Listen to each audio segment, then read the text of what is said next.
Assalamu alaikum wa rahmatullahi wa barakatuh, and welcome to another video. Doing another nightly walk. Feels amazing outside. Here is a little cluster of shops. The Emiratis come down out of there from their villas and drive down here to this little center with shops filled with cafes and, cake places and things like that. It's a nice setup. So, let's see. I wanted to mention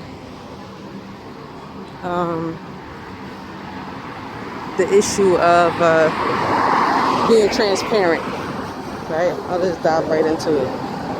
Transparency and taking the stigma out of being weak, out of being ignorant, not knowing something,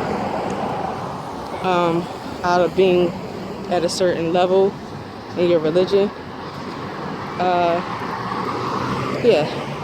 That's something I want to speak about because it's extremely important. And if the stigma is taken away from it,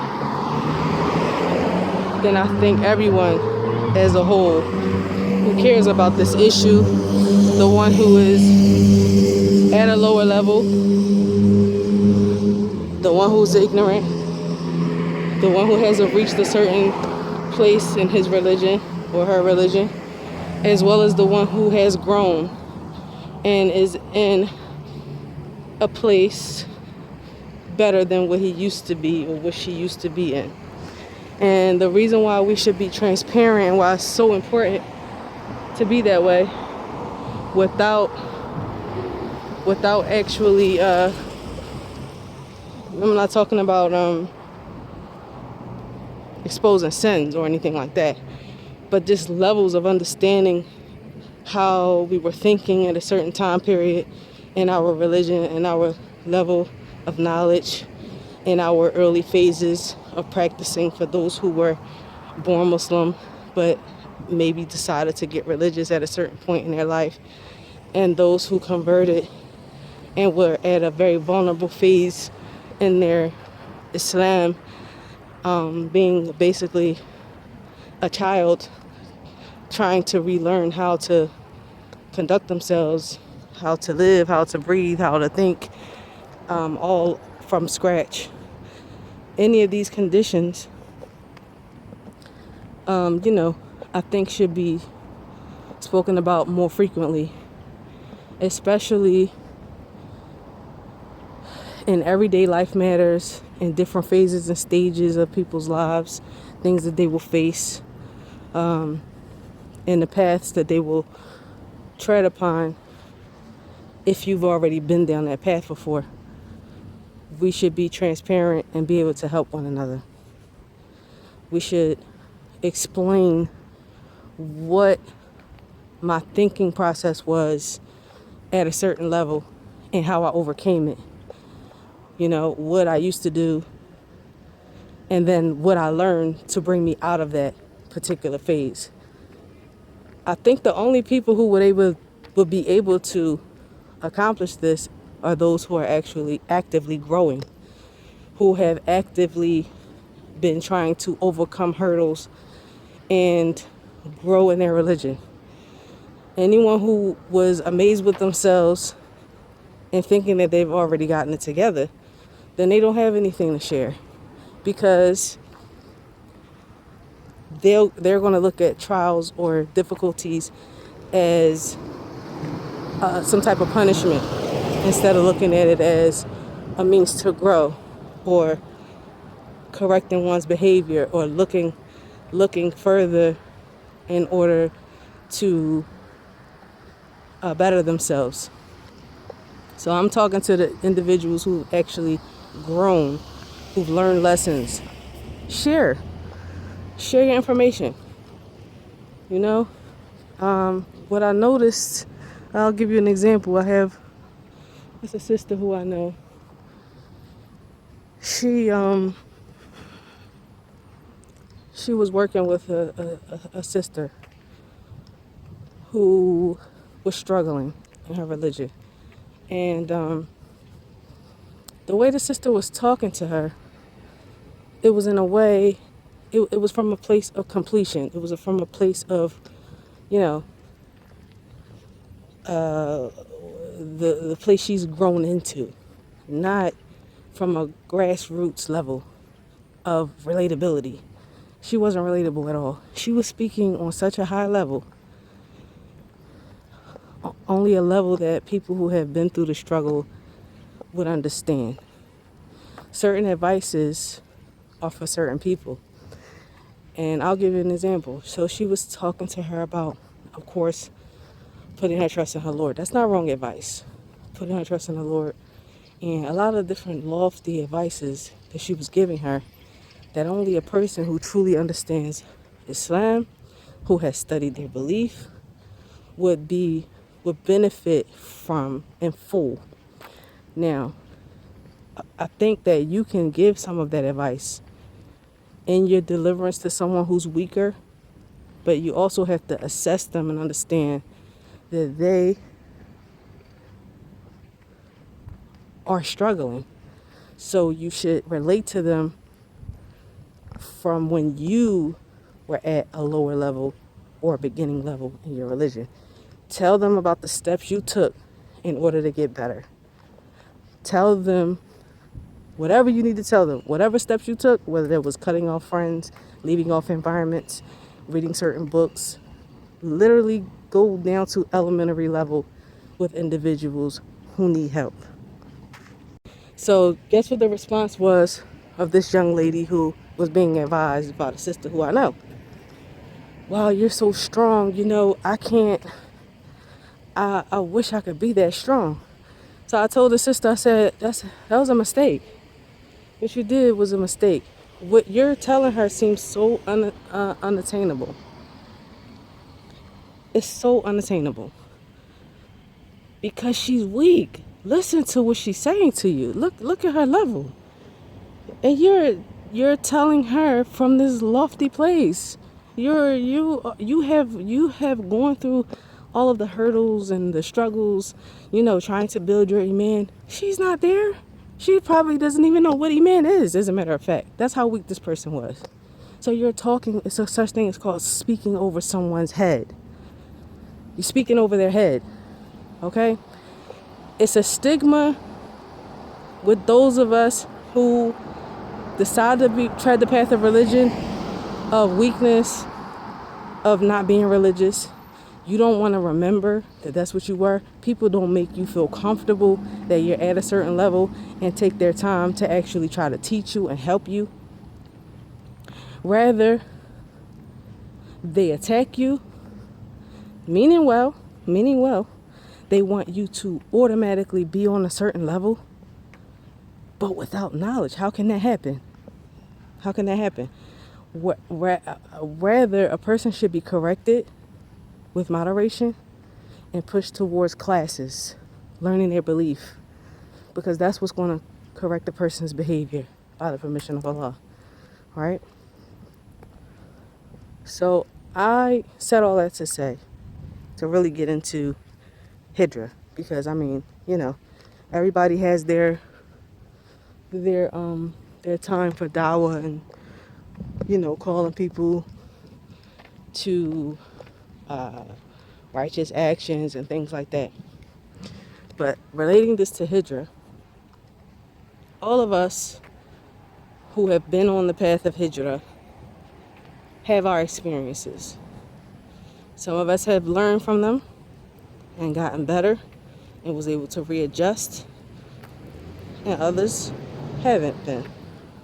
But those who are able to offer some insight, offer some advice, even if it's mistakes, give those. Don't discourage people. Don't project because you had a bad experience and automatically this person is going to have a bad experience. Don't be a deterrent. Don't make it like it's impossible for this individual to make hijrah because of some flaws in our particular journey, be optimistic, and you don't know what Allah will write for this person who you're advising. So any of us who has some good advice, some perspective that can help an individual, then give that. Help them, you know. Tell them what happened to you when you were afraid. That's what I mean. Take the stigma out of weakness, because the reality is that we're weak. We're weak. If you overcame it, you tell the person, yeah, I was weak. Yeah, we can admit the fact that we were weak. I was afraid. I was unsure. And I overcame it by whatever, however you overcame it. But and of course it's important because we're at a vulnerable state when you are on hijrah. You know, it's extremely important to advise the person and give them positive feedback. If you can't be positive, then you know, Allahumma musta'an, it's probably better to just keep silent. But discouragement is something that goes on far too much, and it needs to that needs to stop. And we don't have to fear. We shouldn't fear being vulnerable enough to be honest with ourselves, honest with other people. We shouldn't be. Of course, you know, due to many people's participation in reinforcing the stigma of feeling weak with fault, like as if it's a fault to feel weak, then I mean, I understand why people don't open up. And also we have the factor in the fact that some individuals don't listen. But as individuals, we would have to assess who's worthy of the advice, who's actually seeking the advice. We're not talking about trying to save everybody and enlighten everyone. No. For those who want it and need it, then these are the people who you exercise this intimate advice with. Those who actually want good, they need encouragement, they need assistance, you know, and that's for every person to assess. Allah will help you as long as you help your brother, you know, and I think that that's something that needs to be done. It needs to be done more often. People feel alone. They feel alone, and others are not honest. They're not being honest. They're not being transparent in their journey. And I think that it's such a shame. It's such a shame that we don't share those sorts of benefits of overcoming, you know, enduring, forbearance, patience. We should be able to share those things with one another, especially being Ahl Sunnah. Anyway, I don't discriminate. But I mean, majority of the people who follow this channel ascribe to the Sunnah from my understanding. So, yeah, I'm talking to those who are from Ahl Sunnah. You know, gotta implement those things of brotherhood. It's simple as just caring. You know, let's get back to that, the basics. Caring. You do not truly believe until you love for your brother what you love for yourself. If you're out there and you're lonely, you feel confused, you feel lost, you will want someone to help you. So if you came out of that, then return the favor and help your brother or your sister who you see in that state. And of course, that's only for the person who's grown. the person who's actually come out of something. If everyone's giving up and turning their backs and being negative and only seeing the negative in their circumstances, then Allahu musta'an. No one can help each other then, because no one made it to the other side. There's a benefit to trials. Also, take the stigma out of trials. Not every time someone goes through trials, it's a punishment for them or something went wrong. No, it's a cultivation. You're cultivated. You're being tried. You're being purified. You're being taken to the next level. It's a means to seek istighfar, to seek nearness to Allah, to correct your errors where you've been treading upon for years, a particular path, a particular way of thinking. You've been treading upon that way for many years, unchecked, uncorrected.